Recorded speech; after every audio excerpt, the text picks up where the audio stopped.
அனைவருக்கும் வணக்கம்.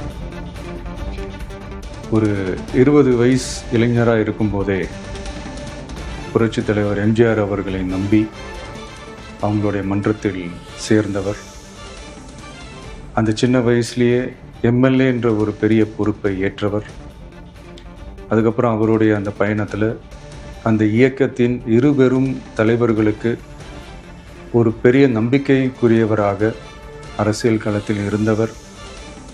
இப்படி 50 வருஷமாக ஒரே இயக்கத்தில் இருந்த அண்ணன் செங்கோட்டையன் அவர்கள் இன்றைக்கி அவங்களுடைய அரசியல் அனுபவமும் அவங்களுடைய அந்த அரசியல் களப்பணியும் நம்மளுடைய தமிழக வெற்றி கழகத்திற்கு ஒரு பெரிய உறுதுணையாக இருக்கும் என்ற நம்பிக்கையுடன் இன்றைக்கி அவங்களுக்கும் அவங்களோட இணைந்து பணியாற்ற நம்மளோடு கைகோர்க்கும் அனைவருக்கும் மக்கள் பணியாற்ற வரவேற்கிறேன். நல்லதே நடக்கும், நல்லதே நடக்கும், நல்லது மட்டுமே நடக்கும். வெற்றி நிச்சயம்.